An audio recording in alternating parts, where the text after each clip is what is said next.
ברוכים הבאים. ברוכה נמצאת. תודה. So I have the honor and pleasure to welcome you on behalf of Ivrit B'Merkaz, Hebrew at the Center, to another Sicha session, another conversation, one of a series of online conversations focused on Hebrew. For those who don't know me, my name is Arnie Winchell, and I am the founding president of Ivrit B'Merkaz. Ivrit B'Merkaz was founded over 10 years ago with the mission to revolutionize the teaching and learning of Hebrew. We chose this focus in service of a vision of a world where Hebrew literacy is vibrant, celebrated, and pivotal to thriving Jewish identity and global Jewish community. When we set out as a small group of Hebrew language educators and enthusiasts to disrupt the status quo, we envisioned our contribution to this chalom, this dream, would come through addressing what has been a lack of success and effectively giving the gift of proficiency in Hebrew to Jews throughout the diaspora. We believe that through a deep investment in our educators and our educational system to ensure effective and engaging Hebrew teaching, learning experience, that we will see a Jewish world in which modern Hebrew is not only the language of the state of Israel, but also the language of Am Yisrael, the people of Israel. Through Sicha, we're hoping to engage a wider audience in appreciating the value of investing in Hebrew and in joining us in disrupting the status quo. So we want to thank the Foundation for Jewish Camp for co-hosting today's program. And we want to welcome Jeremy Fingerman and Dr. Sarah Bunin Benor. Sarah is one of the authors of the recently published Hebrew Infusion, a text that explores how Hebrew is present in North American Jewish camps. And Jeremy Fingerman is CEO of the Foundation for Jewish Camp. In this particular webinar, they'll explore their own Hebrew journey, opportunities for strengthening camping in Hebrew, and the role these two play in strengthening Jewish identity in the future. It's both Sarah and Jeremy I have had the pleasure of knowing. Sarah, as I learned more about in this area, and Jeremy because I had the privilege of sitting on the board of the Foundation for Jewish Camp and continue to stay involved and an avid camp advocate. So I not only am an advocate for Hebrew, but also an advocate for camp, Jewish camp. With that, I want to turn it right over to them so that we can begin to benefit from hearing what they have to share with us. And I'll turn it over actually to Andrew Ergis, who is the current CEO, who joined us in May as CEO of Ivrit B'Merkaz. Andrew has a history himself in camping, as well as has been highly immersed in the Hebrew language. And so I want to turn it over to Andrew to moderate this conversation and welcome you. Thanks. Ernie, thank you so much. And of course, Jeremy and Sarah, it's a pleasure to have you with us here this evening for this conversation as we really explore not only the relationship between camp and Hebrew, but also your own experiences as both lovers of camp and lovers of Hebrew, and to provide an opportunity once we've begun the conversation to open it up and involve others who are joining us here this evening. We want to get a quick sense of who is in the room. What I'm going to do is I'm going to actually put everybody on gallery view, and as best as possible, just raise your hand if everybody turns off their video for one moment. If you know how to turn off your video. What we'd like you to do is, first of all, turn on your video if you yourself went to camp.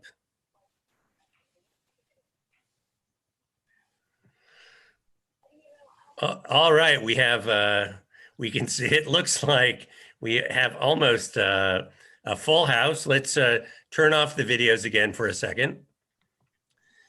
Turn on your video if the camp you went to, either as a camper or as a staff member, had what you would call a strong or rich Hebrew program.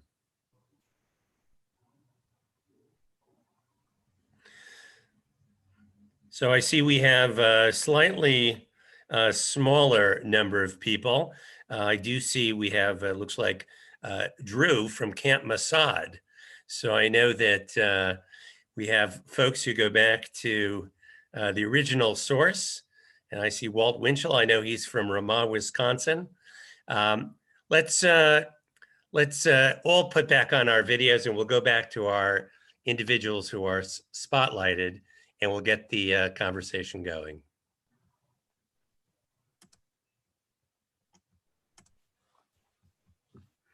I'd love to start really with Jeremy and Sarah. I'm just really curious if you can tell us a little bit about your Hebrew journey, and then a little bit about your camp journey. Sarah, you want to go first? Sure. Hi, thank you so much for having us. Looking forward to this discussion. So my experiences with Hebrew began when I was a young child and did Hebrew rituals at home and occasionally in synagogue, and attended a Jewish community center preschool, and then a Jewish day school. And at the day school, there was some immersive Hebrew in my Hebrew classes. And I actually recently found an essay that I wrote in 6th grade in Hebrew. And I was like, wow, that's pretty impressive Hebrew. But most of the Hebrew that I experienced was Hebrew words within English sentences and Hebrew blessings and prayers and songs. And then in college, I took a Hebrew class, and I spent a year in Israel and did Ulpan there, and learned more Hebrew then. And then I got interested in Hebrew through my research project to look at how Hebrew is used at Jewish summer camps. And then I did another research project for which I've presented for you also for Hebrew at the Center on Hebrew education in part-time Jewish schools. Wonderful. Jeremy, tell us about your Hebrew journey. Also, you asked about camp too. I guess I should say that too. I attended a sleepaway camp only one summer because most of the time my family would travel in the summer, and that camp was one of those camps that wasn't a Jewish camp, but we dressed in white on Friday afternoon and ate challah. But I did attend a JCC day camp, and I wasn't sure whether to turn on my camera when you said turn on your camera if you went to camp, because I didn't know if you meant specifically sleepaway camp or day camp. But for many years I went to, I know FJC works with day camps too. So I went to the JCC of Greater Washington day camps every summer with Hebrew names like Kaitana, Chaverim, Atid, which was a computer camp. I'm not that old, but back then we thought of computers as a thing of the future. Maccabiyah, which was a sports camp, and Summer Theater of the Arts for youth, not a Hebrew name. But and we sang a lot of Hebrew songs at the JCC day camps. And you said Washington, right? It was where you grew up? Yeah, Rockville, Maryland, yeah. Rockville. Well, a little bit similar. I grew up in Cincinnati, Ohio. I've said to people, I didn't go to Jewish day school. I was involved in our synagogue and Hebrew school and junior congregation and all that. But for me, really, in my own Hebrew journey, I think camp really triggered so much for me of my engagement with Hebrew, with my connection to Judaism and to Israel. And I know, thinking back, it really sort of exposed me to Hebrew. I then went to college at Columbia, and I remember, I think the first 2 years you had to take a language. So my language was Hebrew, and I think it was 3 days a week. It could have been more than 3 days a week. I don't know if it was every day. Maybe it was every day. At Hebrew, like 9 in the morning, every day. And so I really think it was camp put me on my path. I learned, I guess, Hebrew at school, and it certainly sort of opened me up for when it was, travel opportunities to Israel, and I guess my long-term goal of getting to Israel. But that's really, I think, my own Hebrew journey. I say to people, ani mevin aval ani lo medaber. So I think eventually it'll come back to me, and I'll be able to be a little more conversant in Hebrew. I went to Columbia too, and I also took Hebrew there, but I was a comparative literature major, so I took a lot of languages there too. But when you took but I think it was like every day at 9 in the morning, like, I remember thinking maybe I shouldn't have done that, because I would have liked to have slept a little longer. And then, and your camp, at what point besides initially on in learning Hebrew at camp, did your camp journey unfold? Obviously, as CEO of Foundation for Jewish Camp, you're pretty plugged into the camping world. Yeah, now, but I was Camp Ramah, Wisconsin, as sort of my overnight camp experience. I do tell the story that my rabbi at the time of my bar mitzvah, a rabbi told my parents, you should send him to Ramah. And that's when that a rabbi was the rabbi, and you did whatever the rabbi said. I don't think it works that way too much anymore. But I went to Ramah, Wisconsin, which really did sort of introduce me. It was really a Hebrew environment back then. The announcements, everything was really in Hebrew, and I think camp opened me up to a whole new world, sort of an observance in Hebrew, and sort of involvement Jewishly. And I like to think now, especially as I've watched my own kids went to Camp Yavna. So my camp experience, and then as a parent watching my kids find their own sense of belonging to a community that was not ours. And that I would think back for me, Ramah was my community, not my parents, and Yavna became their community, not ours. And then in the last, I think 10 years, 11 years in this role, I've visited 140 different overnight and day camps. And now I've got such a wide swath of being able to see amazing things happening across the field. So really blessed to have this sense of things. Yeah, you mentioned your kids going to camp. I didn't think about that as part of my own camp journey, but I guess I should say that my oldest goes to Camp Ramah in California. And then when my second daughter was old enough to go to camp, I was starting my research, and I learned about Bunin Benor Camp Gilboa, and I asked her if she wanted to go there, even though all her friends went to Ramah in California, and she said yes. And so she goes there, and my youngest goes to Ramah in the Rockies, which I brought her with me on my research trip to there, thinking she might like it, and now it's her favorite place in the world, and she will be devastated if it's canceled again this summer. But yeah, absolutely, sending kids to camp is such a different way of experiencing camp than attending yourself or working there or being a researcher or a professional who visits there. It's a different camp experience. It's so interesting, because I was going to ask you about sort of differences between being a camper, being a staff person, being a parent.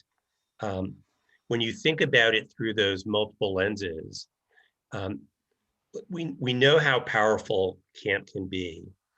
I'd be interested in your thoughtful perspective on in how do we understand camp as a engine for Jewish education versus how we see camp as this place where identity is built? And are those the exact same thing, or are there some discrete differences between Jewish identity and Jewish education? Jeremy, I think you should start with this Okay, one. happy to do so. I'm not really sure I can, I think we're dancing on the head of a pin on those two. Like for me, it's all about Jewish connection, Jewish community, a sense of belonging. And I think what camps really are, this engine of of creating a sense of belonging, putting kids on their own path, on their own journey, as I sort of say, away from home, away from parents, and they're beginning to really form who they are, who they're going to become. And in that context, Jewish camp really is the most powerful vehicle we have for sort of creating a connection to the community, for instilling a commitment to Jewish life and Jewish engagement, and a connection to the Jewish people. It all doesn't have to happen in that summer. I think it's important about life that camp is year-round and lifelong, we now say, but camp really is a year-round or a lifetime experience. And you start your path as a camper, maybe you work and but you work there or an alum, but it stays with you throughout your life. And I think that's really the power of the experience. I'll leave it at that. And Yeah, turn it to Sarah. I'm glad you brought up connection, because that did come up a lot in my research for the book Hebrew Infusion. That was something that we heard from camp directors and educators and counselors and even campers, that Hebrew wasn't about becoming proficient in the language at most camps. It was about connection. It was about having a sense of connection to Israel, to the Jewish people around the world, to the local camp community, because Hebrew plays a big role in a lot of camps' distinctive cultures and rituals. And so I do think that connection is something that people should be more explicit about, more intentional about at summer camps, that is a goal of Hebrew use at camp. And some camps actually might have Hebrew proficiency as a goal of camps, and that's great too. But even those camps might also have a goal of connection, not just connection to various communities, various groupings, but also to the Hebrew language itself. The idea that they should feel a sense of personal connection, that is their special language or one of their special languages beyond the English that they use every day. I agree, but I'd also, sort of say that, and maybe that is the sense of Hebrew as like the joyful Jewish expression of camp. And again, it's, from that first year you come in, if it opens the door and puts you on your path. And I think Arnie's words were at the beginning of Hebrew as a connection to Am Yisrael, to the people of Israel. And this Hebrew is the language of our people. And we want, I'm sure there's multiple entry points and there's multiple acceleration points during a lifetime in which both Hebrew and Jewish communal engagement, come about. I want to maybe push both of you a little bit on that. I'm imagining after visiting 140 day camps and residential camps, you have, first of all, some really great swag, but you also you've also seen a wide range of how Hebrew plays itself out in different camps. And obviously, Sarah, you and your colleagues were really intentional about going out and seeing what's happening, so that you could minimally describe, if not then kind of frame for us to access. I'm interested, sort of, where does Hebrew sit in sort of the camping space? And does it in fact, to follow up, Jeremy, on what you and Arnie said, is Hebrew really about this wide range of things, or in most camps is Hebrew about the Israelis who are speaking it and connection to Israel? Is it, do you see it as this link to other Jews in other places, to sort of core values that are manifest in a particular people's language, about the other ways that Hebrews used either ritually or symbolically? Like, what's really happening? Let me first just sort of jump in and say, this is not one size fits all. And you have to acknowledge and appreciate the landscape of Jewish camp across North America. It's a diverse range of day and overnight camps, and we respect the differences in approaches that everyone represents. And I always say, not every camp's going to be right for every kid or for every family, but across the spectrum, we can find the camp that's going to be right for each kid. Sarah, as you sort of described, you got 3 kids at 3 different camps, finding the one that's right for them, and great that they've been able to find the one that's right for them. So I sort of feel the same way about Hebrew, that it's not one size fits all. There's not one approach to Hebrew that we use. We've got to honor and respect all the different approaches. We have Hebrew immersion and Hebrew proficiency. We've got Hebrew infusion.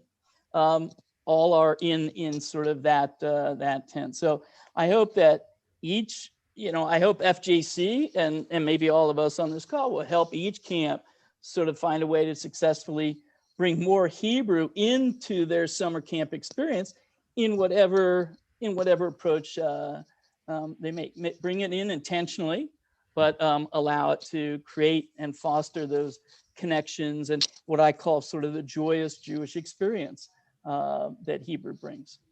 Yeah, I totally agree with that. And we definitely emphasize that in our book. And I should just highlight that my book is called Hebrew Infusion, Language and Community at American Jewish Summer Camps. And it's co-authored with my colleagues, Jonathan Krasner and Sharon Avni.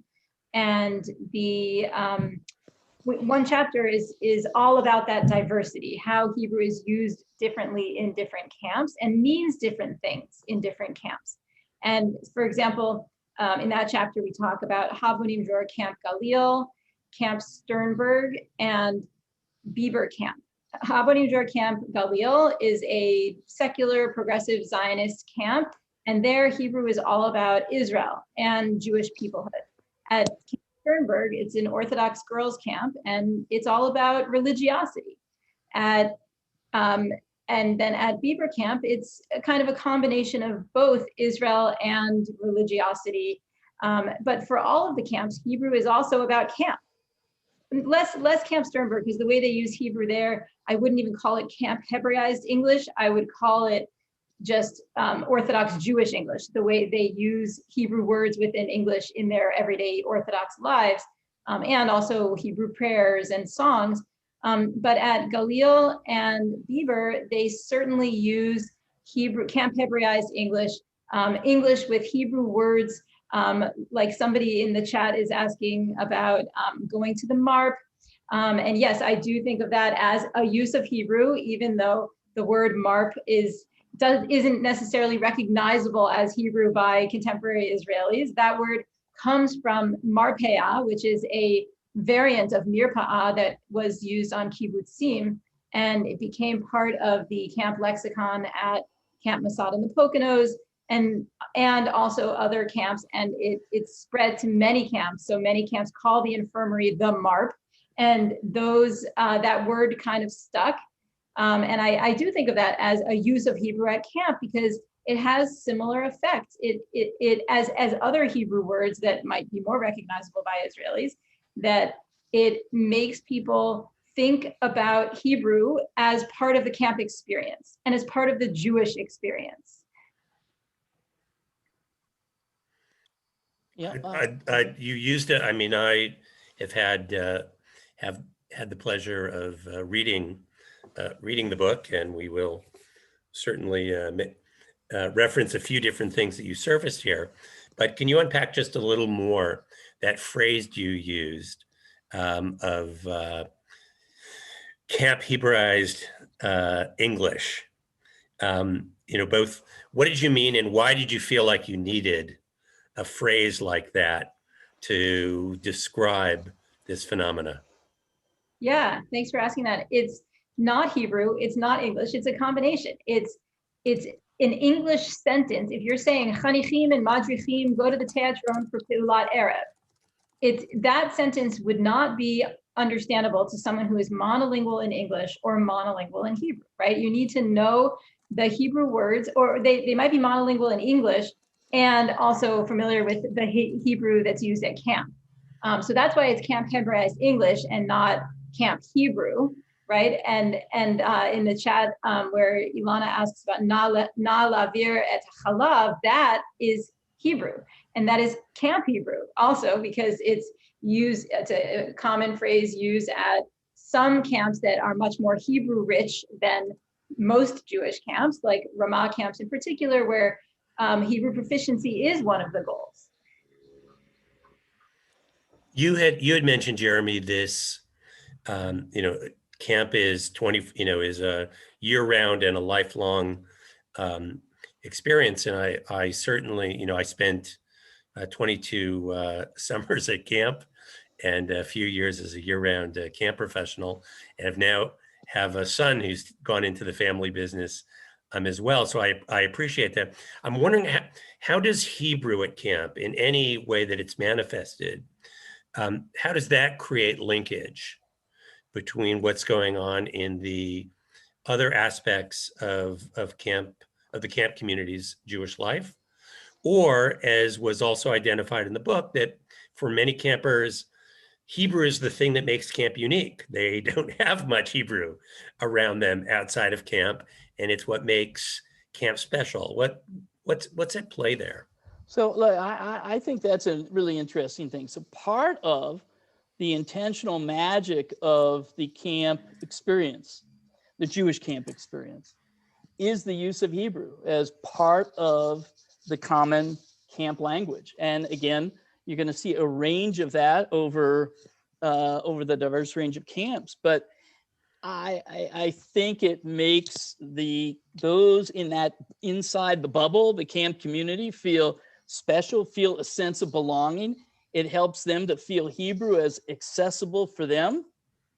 And again, I think as the starting point, perhaps of driving, awareness, introduction, familiarity, but a sense of belonging. I think the belonging is really what's interesting, that you feel a connection to those around you, those who've, come maybe from different cities, and you come together in your camp environment, then you go back home and it's a different environment the 10 months that you're home. But what I think also, Andrew, is important, we shouldn't lose, is the sense of camp as a skill building activity, meaning that each year at camp, you're developing your own experiences, your own skills in whatever they are, whether it's sports, whether it's in the plays, whether it's in Hebrew, Or cleaning, or sweeping. Or sweeping, and the yes, the all the chores. I think that is a sense of skill building that I know that I got better year after year in Hebrew.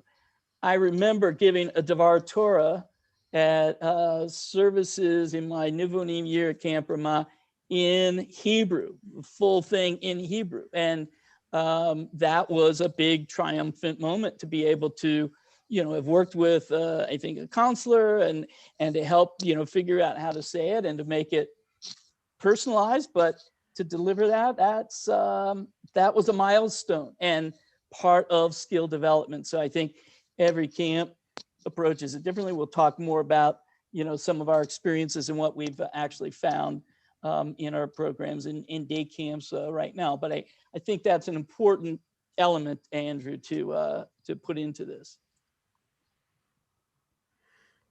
Do you have a take on that, Sarah? Well, actually, I wanted to address what Arnie wrote in the chat. Is that okay? Please. Okay.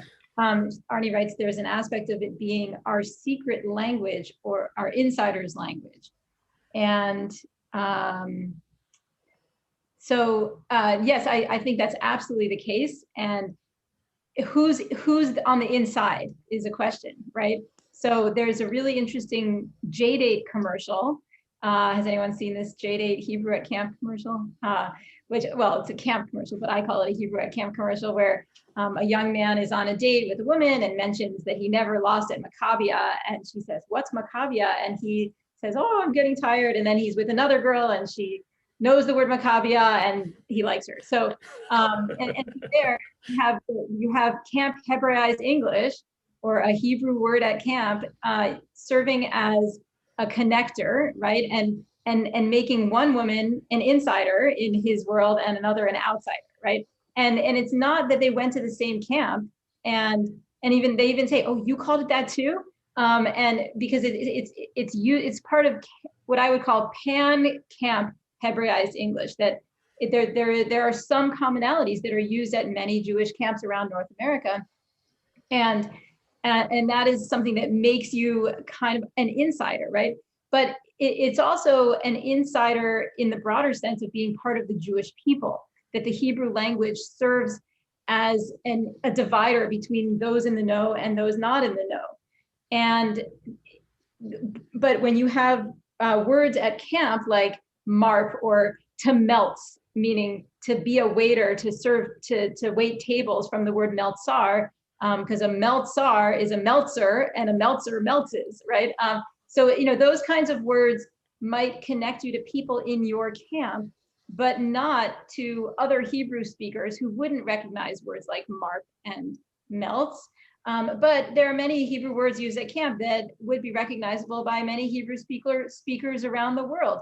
And in our book, we distinguish between Jewish words, Jewish life words, or I guess we call them, what do we call them? I think we call them camp words and Jewish life words. That the camp words are words that are used mostly just in the camp setting, whereas the Jewish life words are used in many different Jewish communal settings. So they would include things like Shabbat Shalom and kosher, but not just in the religious domain, but even things like Ruach or Boker Tov that are used in many Jewish communal settings, including camp. And so I would say that the camp words might help to connect people to other Jews who've attended Jewish summer camps.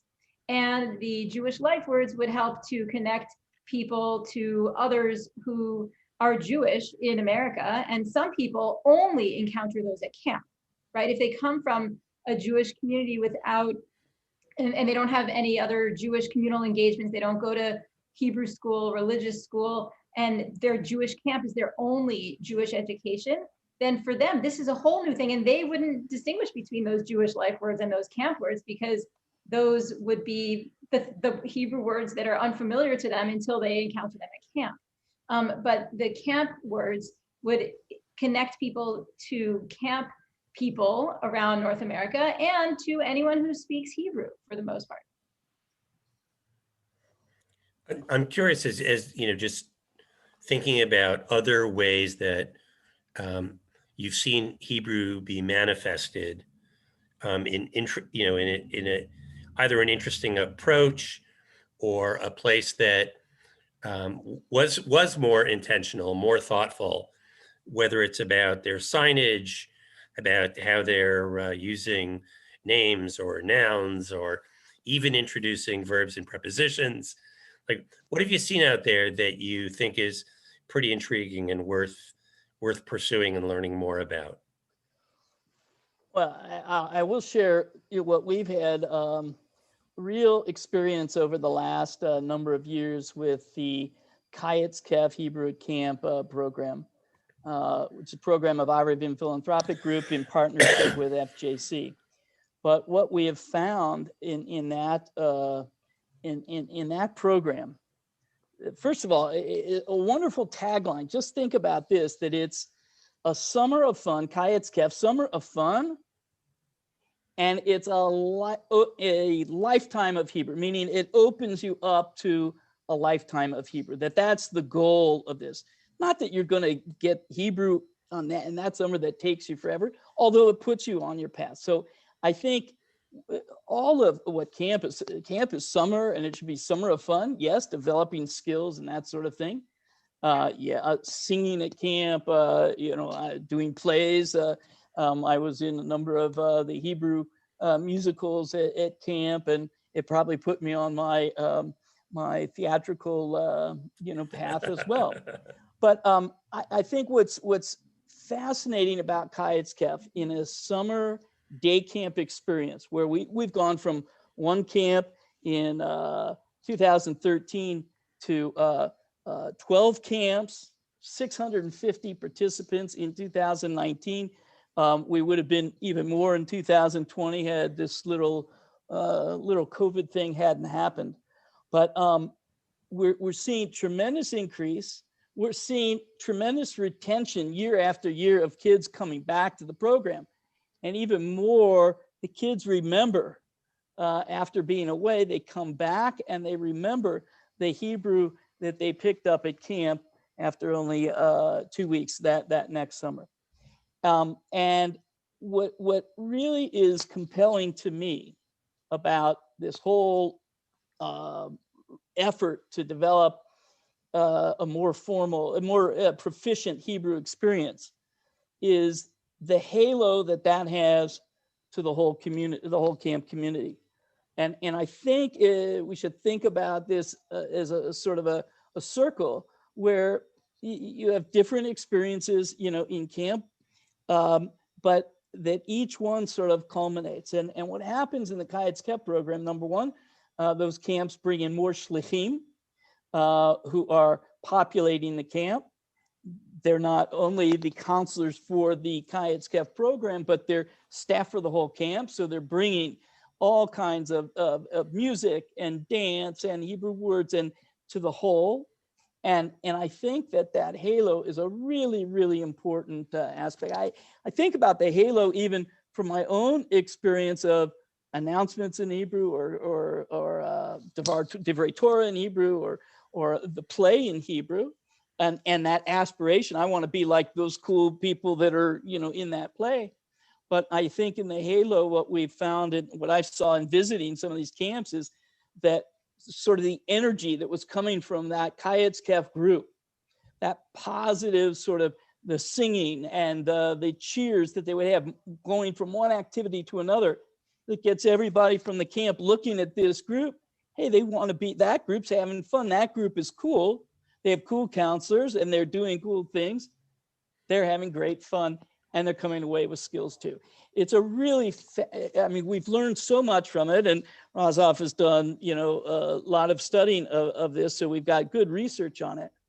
But it's giving me real energy around expansion of Hebrew in camp, in all dimensions, but in day camps and in overnight camps. And I think there's a huge, huge opportunity for learning. And again, it's thinking about the cycle. You have, entry points in, you continue to grow and build skills and hopefully build deeper connections that I think, again, halo to the whole camp. Yeah, so that ripple effect or spillover effect is something that we talk about in the camp for immersion programs.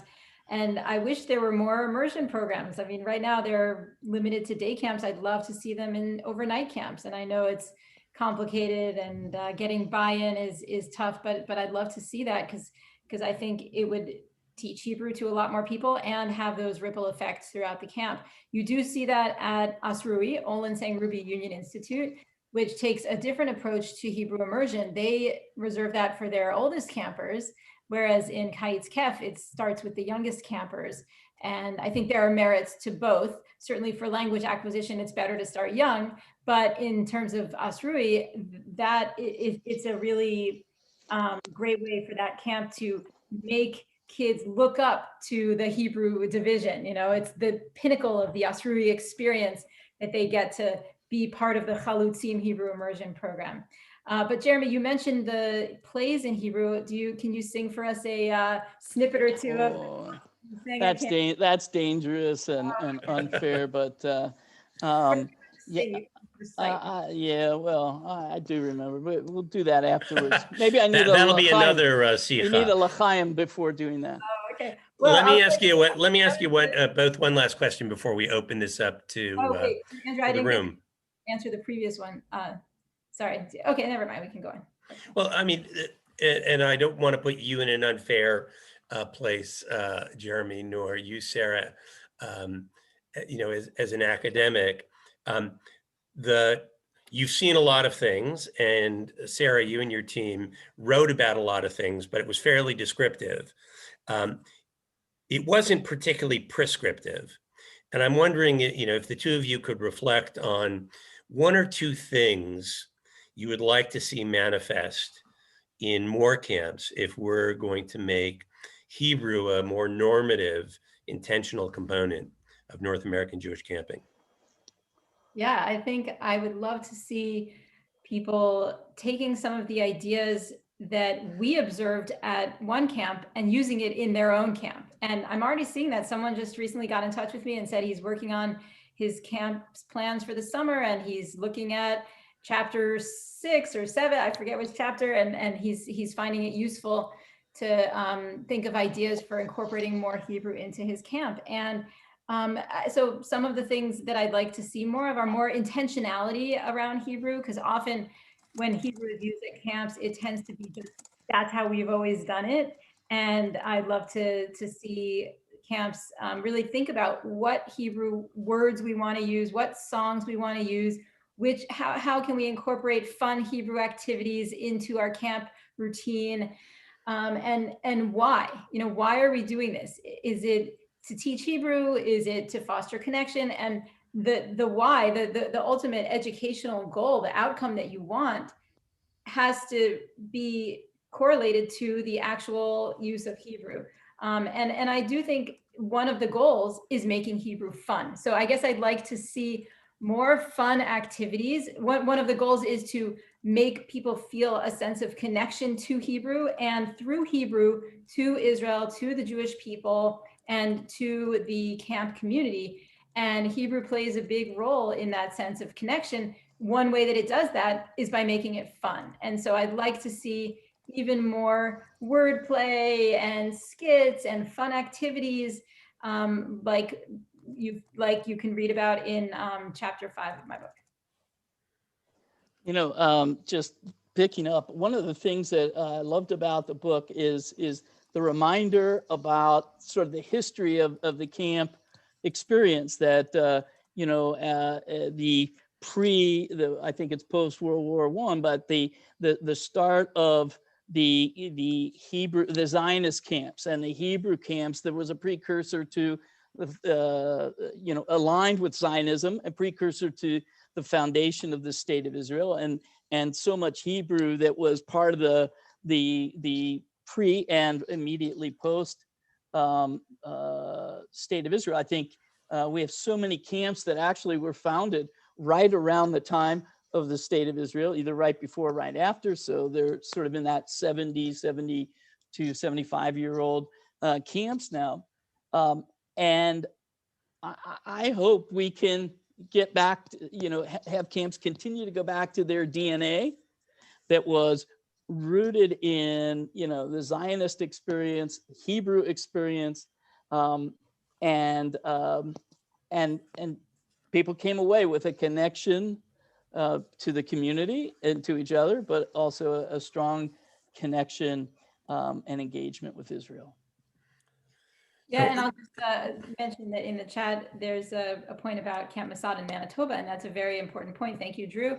That camp is a Hebrew immersion camp where most of the camp activities are conducted in Hebrew, and the kids are very creative in Hebrew. They have shtick where they create their own plays and skits and songs in Hebrew. So there's a lot of Hebrew creativity going on there. Great. I want to really open it up to the group, but so that we have a little bit of seder, a little bit of order. If folks either want to post a question in the chat, or indicate, by raising your hand using the reactions button, on your on the Zoom page. We'll circle back to you. But we'll start with Anat Toledano asked a question sort of about singing in Hebrew at camp. I don't think she was putting in another pitch to get Jeremy to sing for us, but maybe can you both speak to the way in which the use of singing, of music in Hebrew advances the Hebrew agenda at camp, as well as the camp agenda at camp? I think it's the comment about making Hebrew fun, making camp fun, right?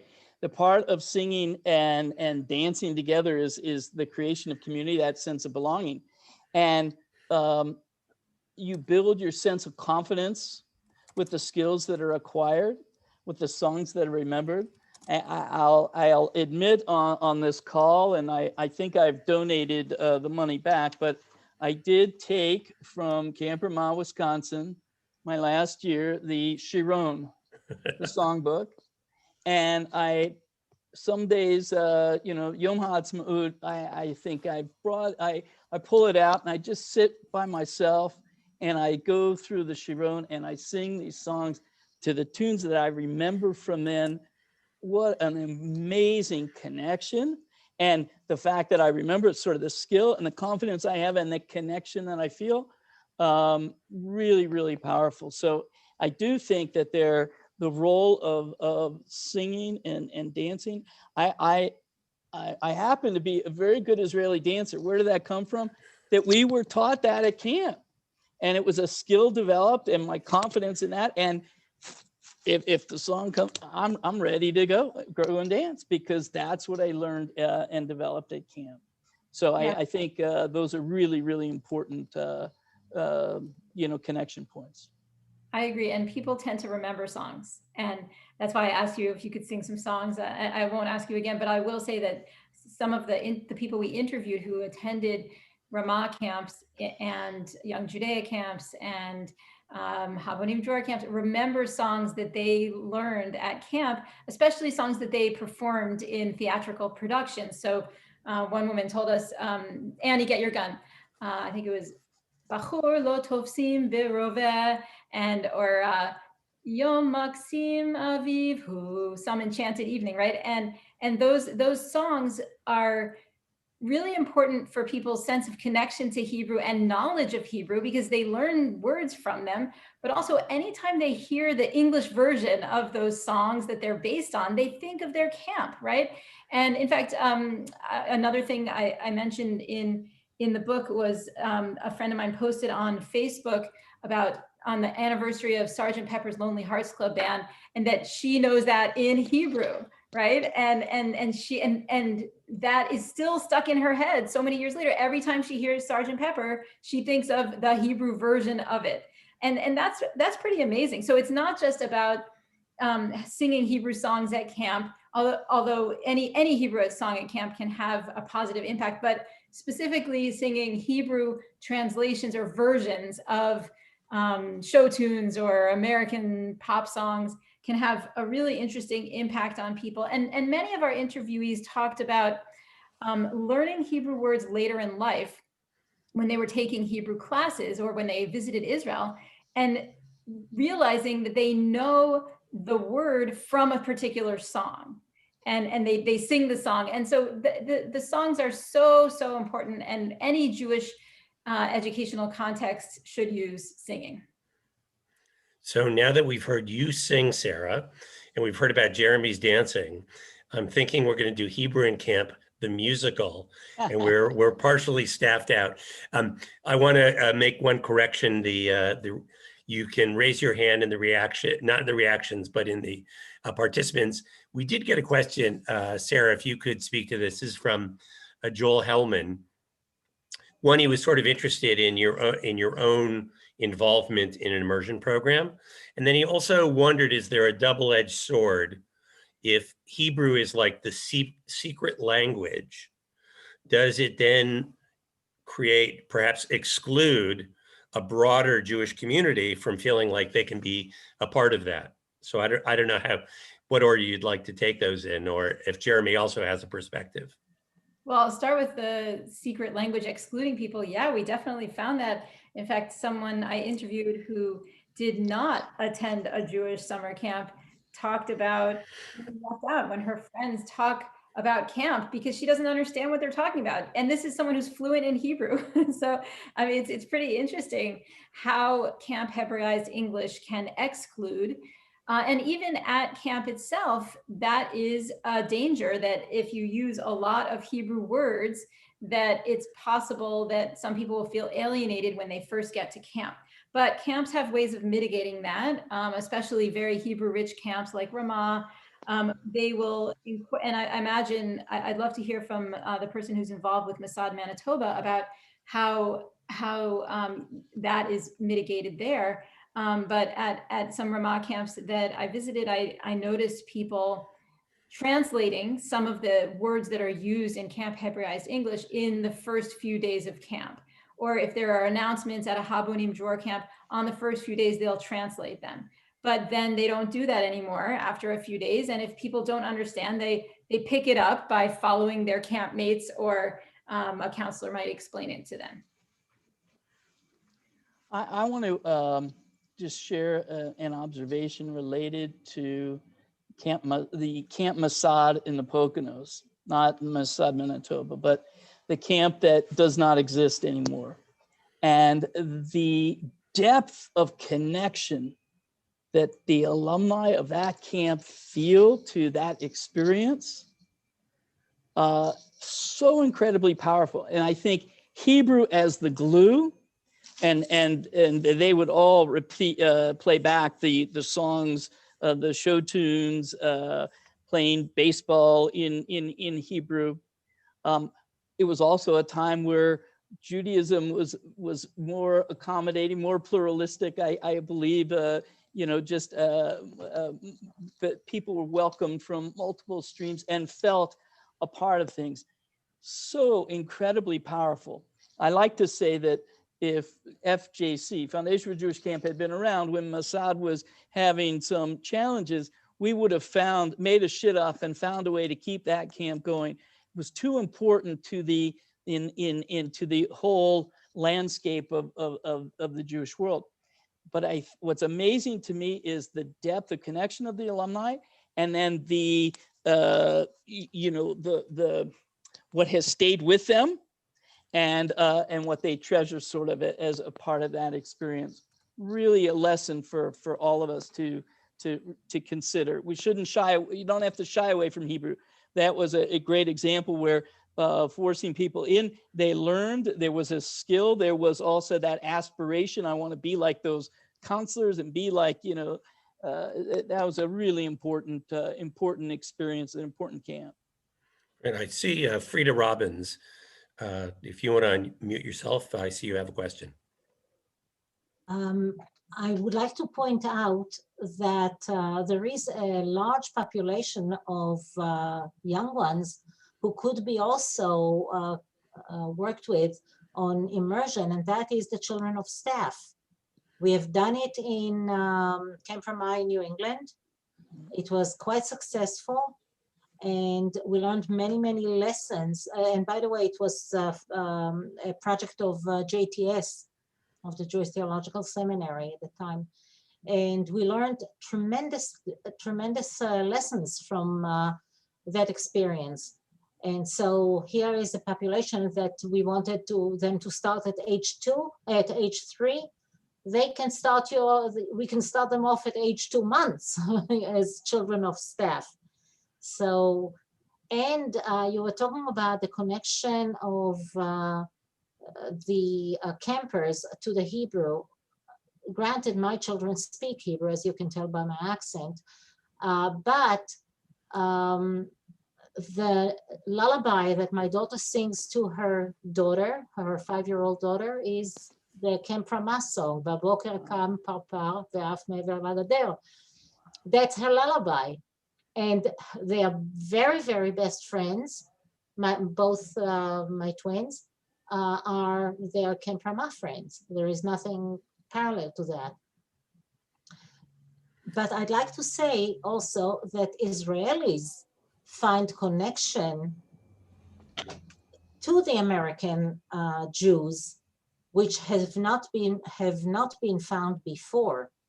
And that's what made me go back to JTS and get my education there because of Camp Rama.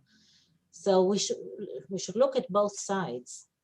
Yeah, I just want to pick up, Andrew, just on the one Please. aspect of that that connection of Israelis and North Americans. That's what I mean about the halo or about the circle, right? All of this works on multiple levels, multiple dimensions. We think about bringing in shlichim to teach Hebrew or to teach Israeliness at camp. Think about how much transformation takes place among the Israelis experiencing joyous Judaism, non-Haredi, joyous Judaism in North American summer camps that they go back to Israel. That is an incredibly powerful experience. And I salute the Jewish agency that is really working hard for the power of the reverse, of the total mifgash, right? Of both ways. And I even think of reverse mifgash, maybe as part of our Hebrew development, that more kids will go to Israel and work in summer camps in Israel as a way of bringing North American, but also bringing Hebrew and developing their own skills in Hebrew in a summer. Could be a great opportunity. I was also referring to the Israelis who live here, who tend to gather together and not spread themselves into the American Jewish society. And that I can, if I look at myself as an exemplar, that experience with Camp Rama made me into a Jewish American, Israeli Jewish American, not just an Israeli in America. Yeah, there are a lot of Israeli Americans at many Jewish summer camps, and obviously a lot of shlichim and other Israelis who aren't brought officially as shlichim. But we have a whole chapter about that relationship between the shlichim and Hebrew, and it's pretty interesting how they start to learn Camp Hebraized English even during their training seminar in Israel, and they gradually realize that the way that they speak Hebrew isn't exactly what most camps want. Some camps do want them to speak Hebrew, but they often have trouble speaking Hebrew to the Americans because they know that the Americans won't understand everything they say. And so they end up slipping back into Hebrew, even though some of the camps want them to, slipping into English, even though the camps want them to speak Hebrew. I'm curious. Frida mentioned 2-month-olds, and then we also had reference back to the Mossad in many years ago. Alana Weinberg posed the question, like, what are the differences actually between, not just about camps, but between campers today and say 30 years ago in relationship to camp in Hebrew? Well, our book has a whole historical section where we talk about Ramah camps and Union of American Hebrew Congregation reform camps, and also Camp Mossad in the Poconos, and how they changed over time. And that's a constant. Change is a constant, right? That throughout history, American Jewish camps have always been changing in how they approach Hebrew, how much Hebrew they use. And so the answer to the question of 30 years ago versus today really depends on the camp. In some camps, there's more Hebrew used today, and in some camps, there's less. And in some camps, they relate to Hebrew differently than they used to, perhaps more connected to Israel or less connected to Israel. But when we talk to alumni who graduated 30 years ago versus today, I think some similarities in that they think of Hebrew they tend to think of Hebrew positively, and do talk about how they incorporated Hebrew into their everyday lives, or about how learning Hebrew later makes them think about their camp experience, or their camp experience helped them to learn Hebrew later. So I think we do find a lot of similarities there. Jeremy, what do you see both in, not just in terms of those changes over time, but actually the campers themselves, and obviously by extension staff, how different are they 30 years later? Well, I'll make two observations. One, the parents have gotten a lot worse, meaning I think I went away to camp. I was gone for 8 weeks. There was no other option. You were just gone. You get letters. That was it. Whenever Hayom Yom Doar, and you had to write a letter to even get into the meal. But it wasn't, there were no pictures posted. You don't have parents who are refresh. They want to see their kids. I think the parents have gone off the wall. We need to let campers and staff and let the camp be camp, and let them have that experience. So there's two components to that. That's one is changed to, you have shorter, the full summer now is one session, and one session was 4 weeks. Now you pay for 4 weeks, maybe you get 3 if you're lucky. It's shorter and shorter time. So it goes back to something Sarah said earlier. How can you be far more intentional about every day in your camp experience, on all dimensions, on Hebrew, on how you transmit the culture of the camp, but you have less time. And so that's why we have to think about what's the connection point year round. How do you keep going and lifelong? Are there parents who on the flip side are kind of pushing and trying to advance a Hebrew agenda at camp?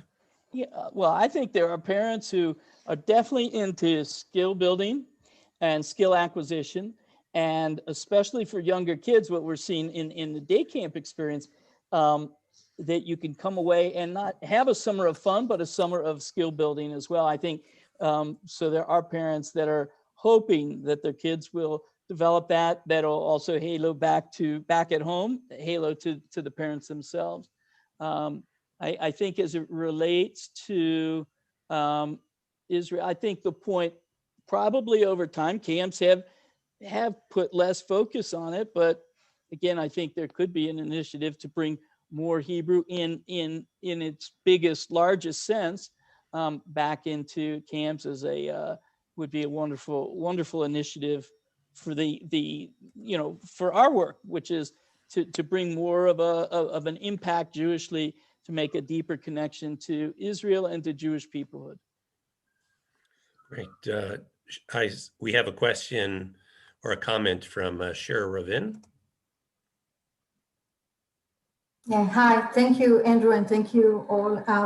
First of all, I'm fascinated because looking back a couple of years ago, we didn't have this conversation, and I really appreciate this opportunity that we talk about Hebrew and the place of Hebrew at camp. It's very important, and we all agree it's part of our inheriting our identity, Judaism, community, passion to Israel. It gives so much, and this conversation for itself, it's a step up.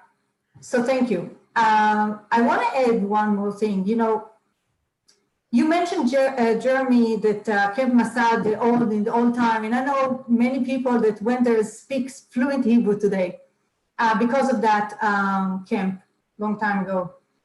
And this this program of proficiency speaking at camp was gone. Not many camps are trying that, but from the period of time that I'm involved in Kites Kef, I learned actually that the magic happened. Kids don't ending up after one summer Hebrew speakers. We all know that. But the passion for Hebrew increased. It's beyond one word. So I know it takes effort sometimes to change the perspectives and try a little bit different approaches. But I think there's a place for everything. There is a place for awareness, and there's a place for lists of words, and there's a place for everything as long as we keep the Hebrew alive in so many ways and aspects. But as for my own experience, I really saw the magic. And luckily in this beautiful gathering, I have some people who experienced themselves literally operating, and from 14 kids, it turned out to be like in Toronto for 120 kids. And pushing years after year, not just the parents, the kids themselves wants to stay. So something happens there. And I think, Sarah, the next research that I would love to see you doing, this is your next step. See how it goes in those camps. Why not? Why not to see what happened in this magic and see how it can influence and increase in other places? It's very hard to convince a camp to start it, but the minute they do, it's an easy walk for me. I don't need to convince them anymore. They know what the impact is. So just putting out there another idea for new directions. Great, Shira, thank you. And of course, I appreciated your passion and the importance of these conversations. And obviously, we hope many of you will continue to participate in these different conversations as we move forward. Maybe we'll close with an opportunity both for Sarah and Jeremy. If you want to reflect, obviously we've talked about Hebrew at camp and Hebrew, but when we think about it in a broader way, what gives you hope? Where can we go as a whole to strengthen Hebrew here in North America? Okay, well, I guess what gives me hope is the amazing creativity I saw when I visited 27 camps, and just how diverse and also similar our North American Jewish community is. That there are things that I saw at many, many camps, and then there are things that I only saw at one camp. But that gave me hope. Just the passion with which people approach camp, and not just Hebrew at camp, but camp in general, and the creativity that I'm seeing among senior staff, but also counselors and campers, and the passion for what they do. I agree with Sarah, and I would add just two more aspects. One is just take a moment to think about the incredible pressure that the camp professionals have been under for the last now 10 months.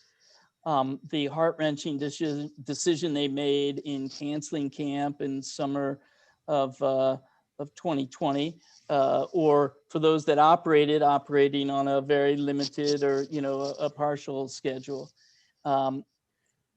What gives me incredible hope is the resilience of the professionals to have weathered that storm, the generosity of funders that have stepped up and basically mitigated the bulk of the challenge in 2020, and the level of interest right now that parents and kids are expressing. They're signing up in record numbers right now for camp, at least the returning campers.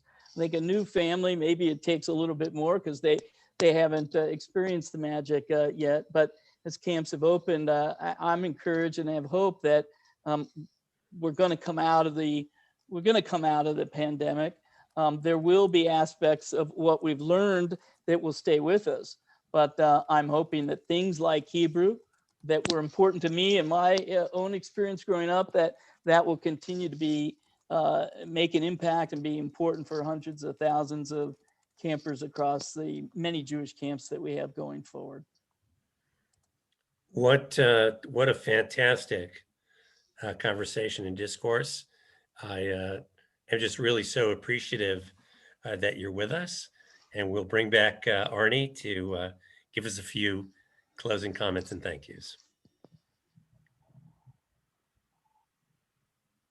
I just want to thank everybody who joined us.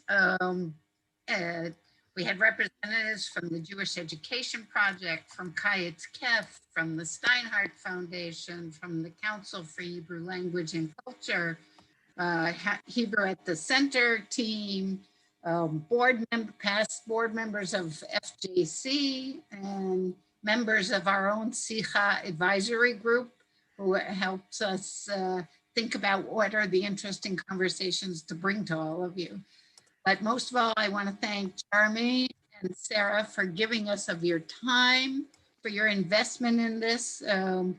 We recently had a convening in which we focused a whole day on this topic, collaborating with the Foundation for Jewish Camp and Kayetz Kef and the Jewish Agency to really think about how do we move this agenda forward. And so I really appreciate continuing the conversation and everybody that's joined us. It's going to take all of us. Need a little army on the ground to move us forward. And so thank you very much. I want to just give people a heads up that our next Sicha will be on January 13th. It's actually going to be at noon Eastern time in order for one of our speakers to participate from Israel. We'll have Isaac Herzog Bougie, chairman of the executive of the Jewish Agency, in conversation with David Kashitsky, who is CEO North America of IKO and has been a lay leader involved with the Jewish Agency and the Jewish National Fund, who lives in Toronto. They're going to be speaking as Hebrew as the connector of the global Jewish community. And then we'll be having additional programs, one in Hebrew, looking at insights from the diaspora of Hebrew education beyond North America, and with Dr. Ringwald, Dr. Vardit Ringwald, and Rabbi Sergio Bergman. And we'll have one called Stop Calling It Hebrew School, Reframing Hebrew in the Jewish Education Space, with Dr. Netta Avineri and David Breifman, who had joined us here this evening. And then The Art of Translation of Modern Hebrew Language, Literature, Film, and Television, with Stuart Schaffman and Zierler. So you can find all of these information about all of these at our website, HebrewAtTheCenter.org, and recordings of our past sichot and presentations of research under Skira. I want to remind anybody who's with us from the advisory to stay on and join us in a breakout room. And I want to thank you all for being with us. Stay safe, stay healthy, and let's look forward to a year when we can be back in camp. Here, here.